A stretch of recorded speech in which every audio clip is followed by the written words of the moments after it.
बच्चों, आज हम यहाँ पर उपसंयोजी यौगिकों में सहायता पढ़ने जा रहे हैं।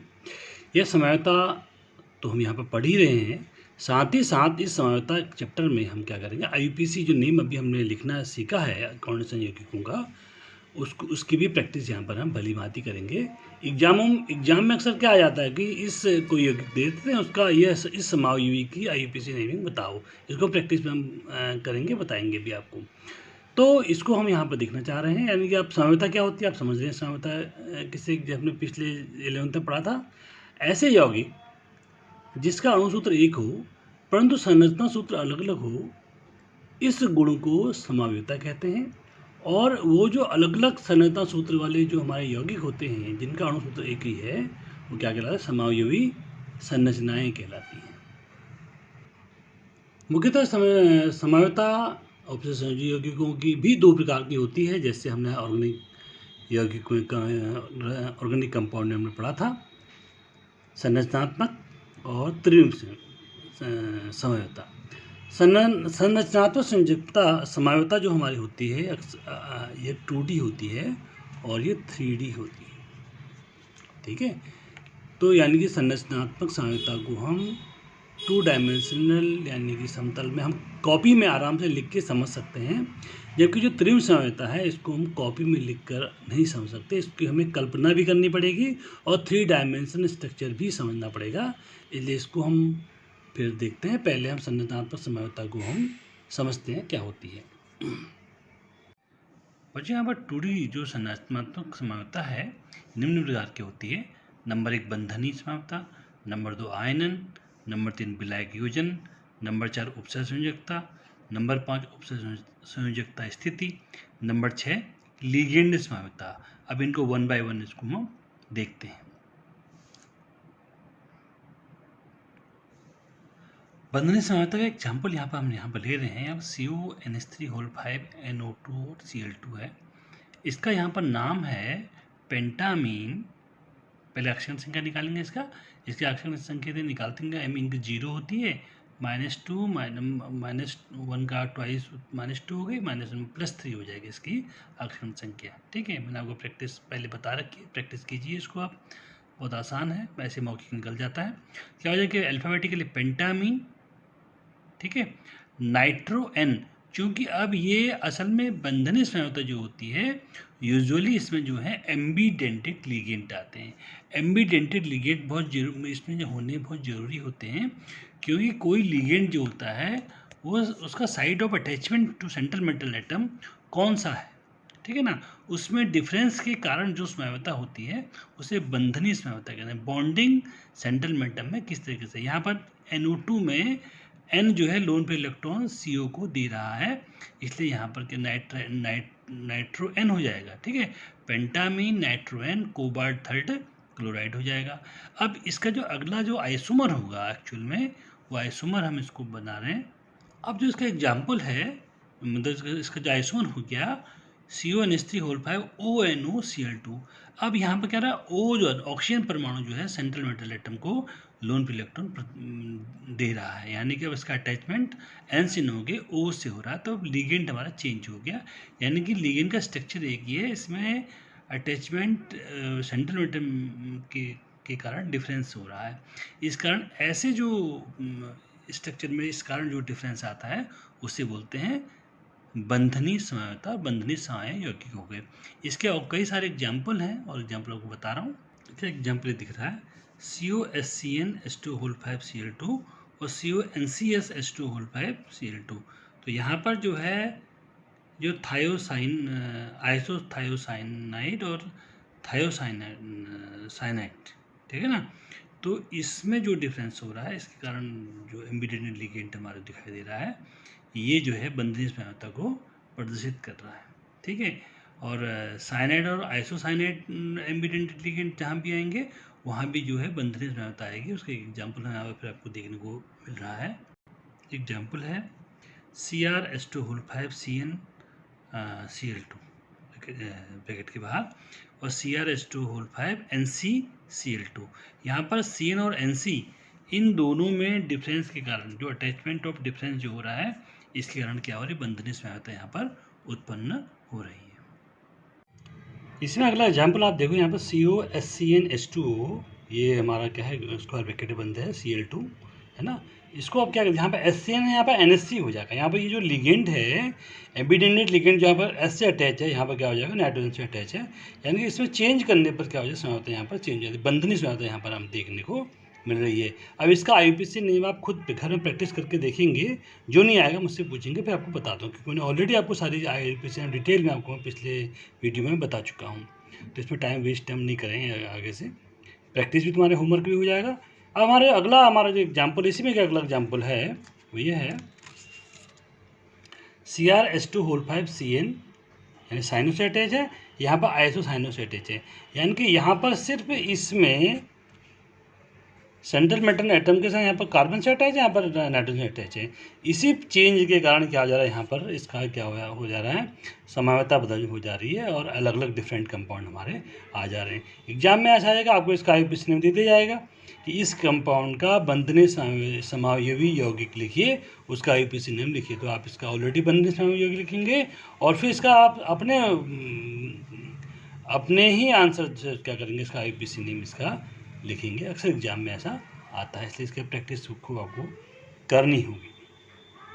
अगला है आयनन समानता। इस आयनन समानता में क्या करते हैं कि आयनाइज करने पर कोऑर्डिनेशन यौगिक, उपसर्जन यौगिक, इनको आयनाइज करने पर हमारे क्या होते हैं, अलग अलग प्रकार की स्पीसीज हमें मिलती है। और तभी मिलेगी जब आयनिक मंडल में अलग अलग प्रकार के हमारे लिगेंड, अलग अलग प्रकार के हमारे आयन उपस्थित हों।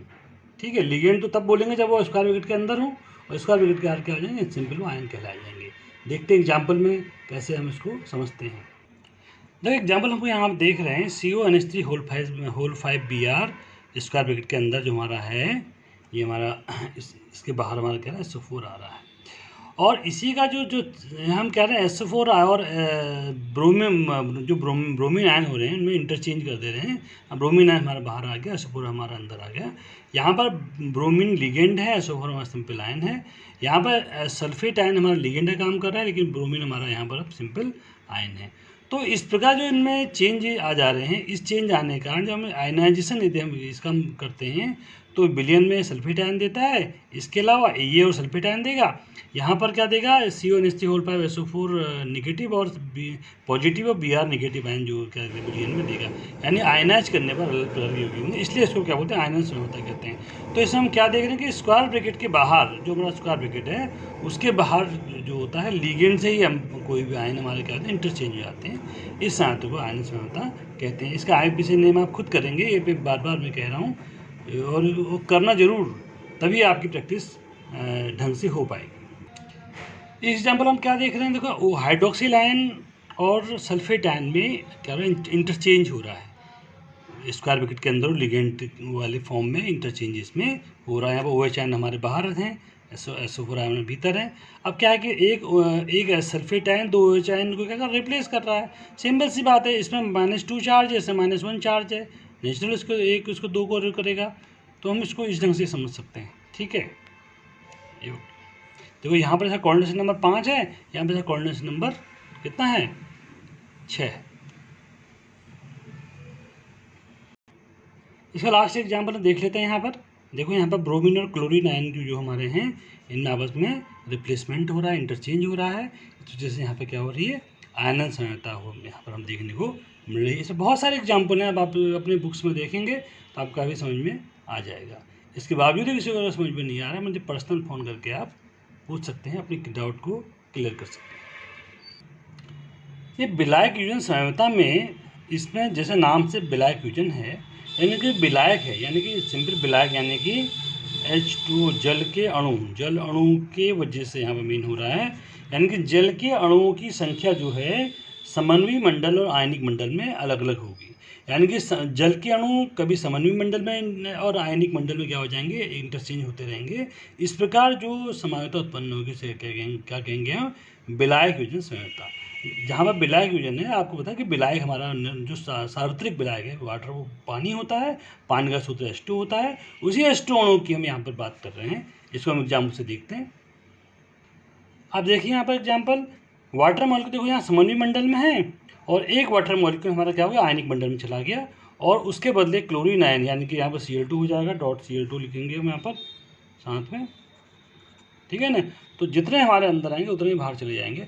तो इस प्रकार हमारा जो होता है इसका नाम हमारा अलग अलग हो जाएगा और ये इसके क्या हो जाएगा, विलायक योजन समावयवी यौगिक हमें यहाँ पर देखने को हमें मिलेगा।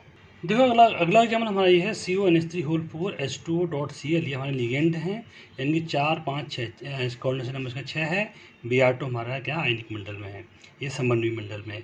अब क्या हो रहा है कि एक वाटर मॉलिक्यूल हमारा सिर्फ वाटर मॉलिक्यूल में चेंज आ रहा है, यहाँ पर करेंगे, यहाँ पर वाटर मॉलिक्यूल हम समन्वयी मंडल से आयनिक मंडल में ले आएंगे और एक ब्रोमीन आयन हमारा अंदर चले जाएगा। जितने अगर 2 होते 2 को बाहर ले जाते, 2 को 2 ब्रोमीन हमारे अंदर आ सकते थे, जैसे हम यहाँ पर एग्जाम्पल में देख रहे हैं। CONH3 4BrCl स्क्वायर ब्रैकेट के अंदर, इसको स्क्वायर ब्रैकेट के अंदर रखेंगे Br.H2, क्योंकि एक ब्रोमीन मॉलिक्यूल से रिप्लेसमेंट हुआ है। तो ये तो इस प्रकार से क्या बोलेंगे इसको, विलायक योजन समावयवता। यानी विलायक योजन समावयवता में वाटर मॉलिक्यूल को ही हम आगे पीछे मतलब अंदर और बाहर हम करते इंटरचेंज हम करते रहेंगे। तो इस प्रकार हमारा विलायक योजन समावयवता भी समझ हमारा आ गया। इसके आगे नेम लिखिएगा, जो समझ में नहीं आ रहा पूछेगा, बताया जाएगा आपको। बच्चे मैं आपको उपसंयोजक समावयवता के बारे में बता रहा हूँ। उपसंयोजकता वहाँ पर उत्पन्न होती है जब किसी कोऑर्डिनेशन कंपाउंड में धनायन और ऋणायन 2 संकुल हमारे उपस्थित हों और इसमें लिगेंडों में अंतर परिवर्तन के कारण जो समावयवता उत्पन्न होती है उसे उपसंयोजक समावयवता कहते हैं। इसको मैं एक एग्जाम्पल के माध्यम से बता रहा हूँ। देखो वहाँ पर एग्जाम्पल है CONH3 और CrCl6। मैंने आपको इसका नामकरण कैसे करते हैं भी आपको पिछली वीडियो बताया था, ढंग से आप देख लीजिएगा। इसमें ध्यान देने योग्य बात यह है कि जो पहला वाला लिगेंड जो हमने पहला संकुल लिखा है, इसके ऊपर ये धनावेशित संकुल आयन वाला है, ये ऋणावेशित आयन वाला है, ठीक है। तो कैसे निकालते हैं ये ऋणावेशित है, देखो आप Cl में क्या होती है, Cl के साथ 6 लिगेंड जुड़े होते हैं, तो इसकी अक्षांश संख्या होती है +3 हो गई, और प्लस का 1 × -6 हो गया, सॉरी 6 × -1 हो गया, है कि नहीं। 6 लिगेंड है, एक में -1 चार्ज है, क्या -3 आ गया। तो -3 चार्ज इस पर आ रहा है, तो यानी कि ऋणावेशित लिगेंड है, संकुल है, तो ये बाद में लिखेंगे। इसी प्रकार धनावेशित संकुल होगा, इससे पहले लिखेंगे, ठीक है ना। कैसे करेंगे इसको, देखो इसमें अपने हमारा ये x आ गया, प्लस का 0 हो गया, बराबर -3 हो गया, है नहीं। कितना आ गया x बराबर -3 चार्ज टोटल हो रहा है इसमें। -3 के प्लस, ऐसे -3 होता है ऑटोमेटिक +3 हो जाएगा, ठीक है ना। यदि इसे -3 होगा तो अपने यहाँ इसे +3 हो जाएगा, क्योंकि अब टोटल क्या है, ये उदासीन संकुल है, ये 0 हो गया, तो क्या हो जाएगा अपने आप इसमें ये प्लस चार्ज आ जाएगा, इसमें माइनस चार्ज आएगा। आप बस एक में निकाल लीजिए, एक में माइनस चार्ज आएगा तो इसको ऑटोमेटिक बाद में लिख लेंगे। अब क्या होगा देखो, इसमें यदि हम लिगेंड में अंतर परिवर्तन करते हैं, CR के साथ NH3 आता है, NH3 आता है, CO के साथ Cl6, यानी कि लिगेंड में अंतर परिवर्तन आता है। इसमें भी आप देखोगे कि इसमें ऋणावेशित चार्ज है, इसमें धनावेशित चार्ज हो गया, इसमें ठीक हो गया। तो इसको हम क्या करते हैं, उपसंयोजी समावयवता कहते हैं। तो अगला एग्जाम्पल हमारा है PTNH3 PTCl4। इसको भी हम उपसंयोजी समावयवता इसमें देखेंगे।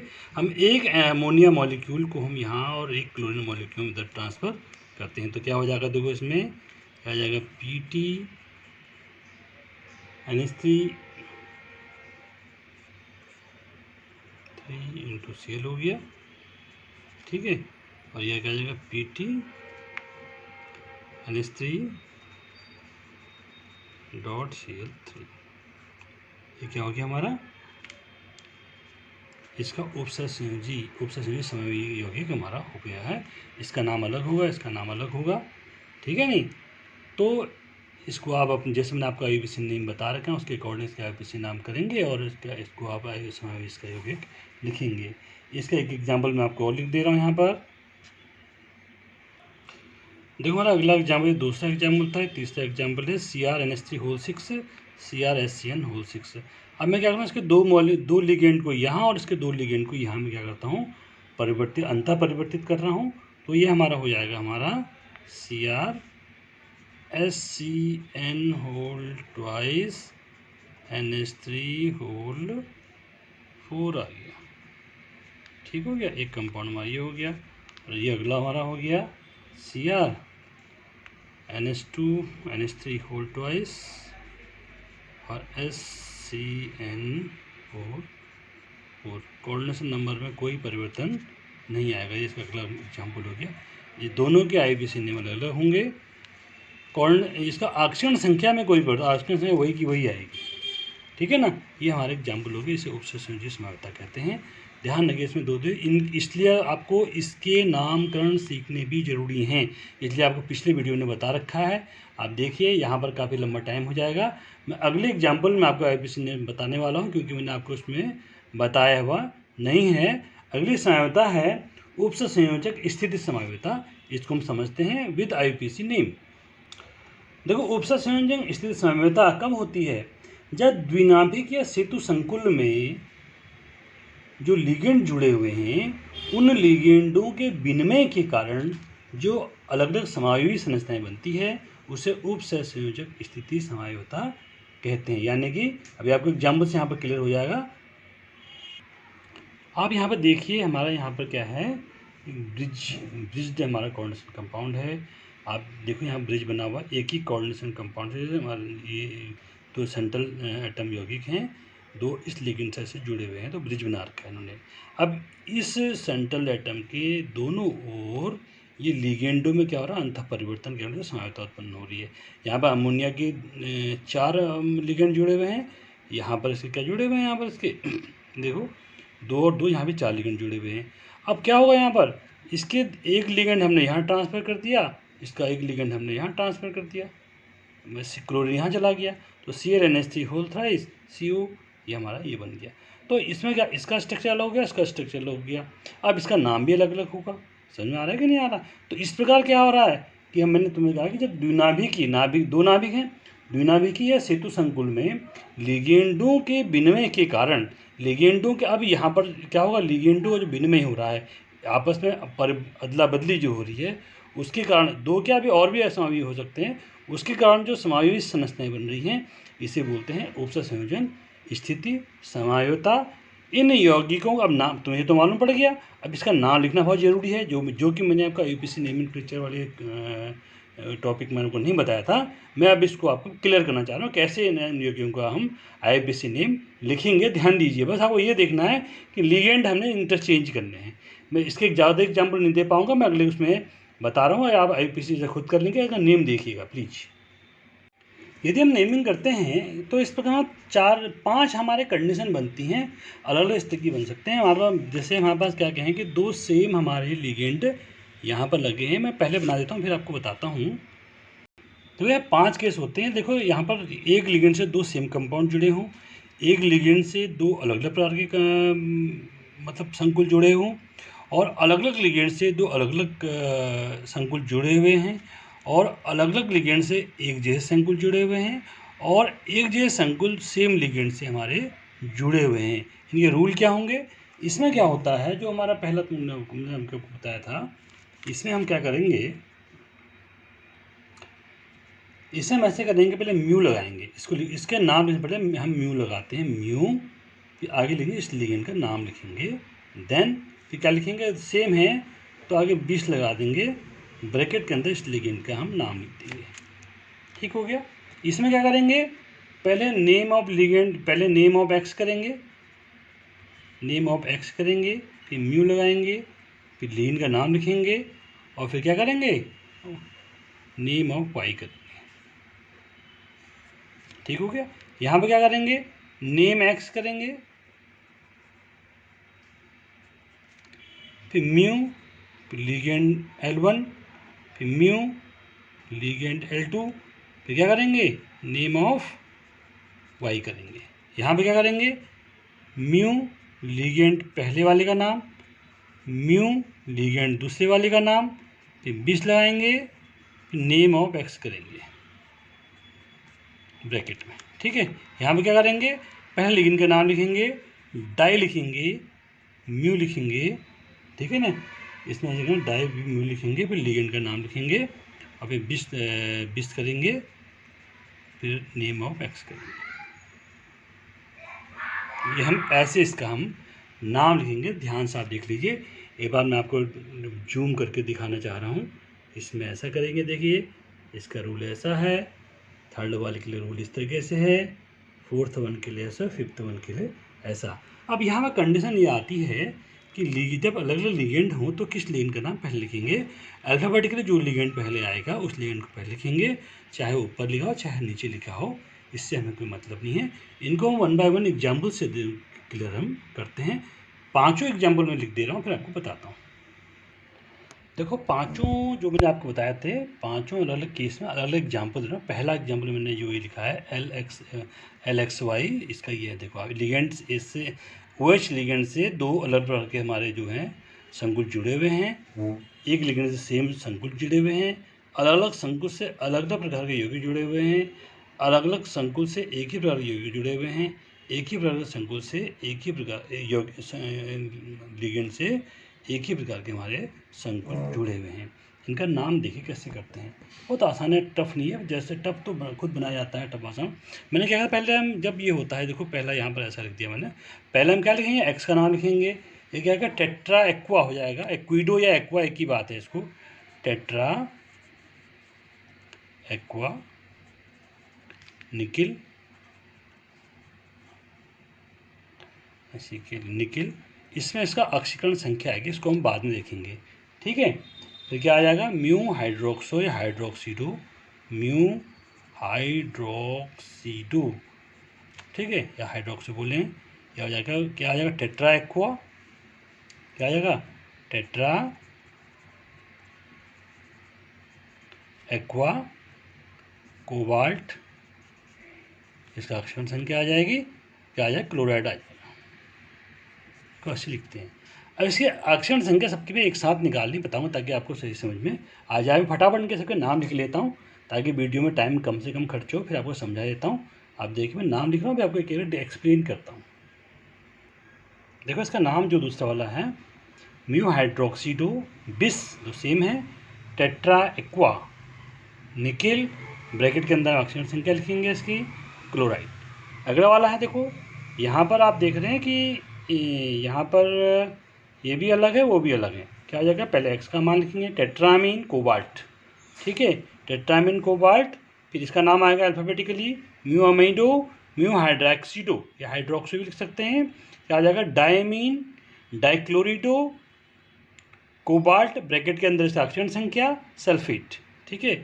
इसी प्रकार यहाँ पर क्या आ जाएगा, देखो यहाँ पर तो ये सेम है या अलग अलग है, तो पहले इनका नाम लिख लेंगे, म्यू अमीडो, म्यू नाइट्राइडो बिस टेट्रामीन कोबाल्ट, ब्रैकेट ऑक्सीजन संख्या नाइट्रेट, ठीक है। इसी प्रकार यहाँ पर दोनों सेम है, दोनों सेम है, क्या आ जाएगा, डाई, यहाँ पर डाई आ जाएगा, डाई म्यू हाइड्रोक्सीडो बिस एक्वा एमीन, नहीं एक्वा टेट्रा एक्वा हो जाएगा ना, गलत लिखा, tetra aqua, AQUA, tetra aqua, tetra aqua iron, जो भी ऑक्सीजन संख्या आएगी सल्फेट। ये हम इसको ऐसे करेंगे, ठीक है। नियम हमारे ये हैं। अब यहाँ पर मेन चीज़ आती है ऑक्सीजन संख्या कैसे लिखें। जितने हमारे, क्योंकि टोटल न्यूट्रल है, जितने हमारे लिगेंड हैं उन लिगेंडों की आवेश के आधार पर हम क्या करेंगे, ऑक्सीजन संख्या हम निकालेंगे।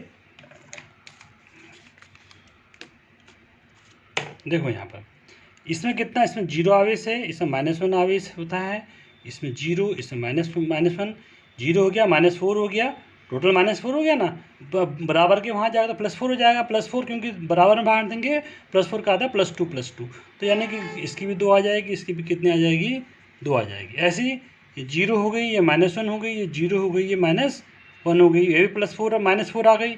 0 के बाहर लाएंगे, अगले ट्रांसफर करेंगे, मतलब राइट हैंड साइड लाएंगे, +4 हो जाएगी, +4 का आधा +2, यानी कि आ जाएगा +2। अब यहाँ पर क्या होगा, देखो ये 0 हो गया, ये -1 -1 -1 और -2, -2 -2 -4 -5 -6 है, 0 के आगे जाएंगे +4 6 आ जाएगा, +6 का आधा +3 आ जाएगा, यानी कि ये +3 आ जाएगा, ये भी +3 आ जाएगा, ठीक है। सिमिलरली यहाँ पर क्या आ जाएगा, 0 -1 -1 0 -1 -4 आ गया, 2 आ गया, इसी का ये भी क्या आ जाएगा, सेकंड आ जाएगा। इस तरह में क्या करेंगे, इसमें ऑक्सीजन संख्या निकालेंगे तो एक कंप्लीट इनका IUPAC नेम हो गया और इसका क्या हो गया, इसमें आइसोमरिज्म हो गया। तो ये हमारा एक आइसोमरिज्म। एक और आइसोमरिज्म जिसको मैंने बताया था लिगेंड आइसोमरिज्म कहते हैं। इसमें लिगेंड की स्ट्रक्चर में डिफरेंस के कारण जो समानता उत्पन्न होती है उन्हें लिगेंड आइसोमर कहते हैं। इसको मैं अभी आपको एग्जाम्पल से बताने जा रहा हूँ। देखो इस प्रकार की समानता में लिगेंड समानता हम देख रहे हैं। जो लिगेंड का स्ट्रक्चर है वो डिफरेंट, जैसे हमारा ये है इथाइलिन डायमीन जो हमारा होता है EN होता है। इसमें एथीन जो प्रोपेन का जो स्ट्रक्चर होता है CH3 CH2 CH3 होता है। अब यदि क्या है, यदि हम कहें हम दो इथाइलिन दो एमीन मॉलिक्यूल दो एमीन के अणु यदि हम इसमें रिप्लेस करना चाहते हैं तो दो तरीके से हो सकते हैं, CH3 CHNH2 CH2NH2। एक तो ये स्ट्रक्चर हो गया इसका। इसी प्रकार यदि मैं इसको इस ढंग से करूं CH2NH2 CH और CH2NH2, ठीक है ना। तो एक ही लिगेंड को हम अलग अलग दो तरीके से हम क्या कर रहे हैं यहाँ पर प्रदर्शित कर सकते हैं, ठीक है ना। तो ये जो हमारा है इसे बोलते हैं TN बोलते हैं, इसे PN बोलते हैं, ठीक है ना। तो TN मतलब ये वाला लिगेंड यहाँ पर है, PN मतलब ये वाला लिगेंड हमारा यहाँ पर है। इस तरीके से जहाँ जहाँ पर आपको लिगेंडों में स्ट्रक्चर में डिफरेंस आपको दिखा देता है तब यदि समानता उत्पन्न होती है इसे बोलेंगे लिगेंड समानता, ठीक है ना। तो ये हमारे समानता स्ट्रक्चर समानता का हमारा पोर्शन पूरा हो रहा है। अब मैं आपको त्रिविम समानता के बारे में बताने जा रहा हूँ। हेलो स्टूडेंट्स, ये स्टीरियो आइसोमर लंबा टॉपिक होने के कारण मैं इसका अलग से वीडियो बना रहा हूँ। सोचा था इसमें ऐड कर लूँ, लेकिन दोनों को वीडियो मिला करके लगभग 1.25 घंटे के वीडियो हो जाते हैं, इसलिए स्टीरियो आइसोमर का मैं सेपरेट वीडियो इसकी तुरंत बाद बना रहा हूँ। उसको आप देखिएगा। इसको हम यहीं पर फिनिश करते हैं, यहीं पर स्टॉप करते हैं। Thank you.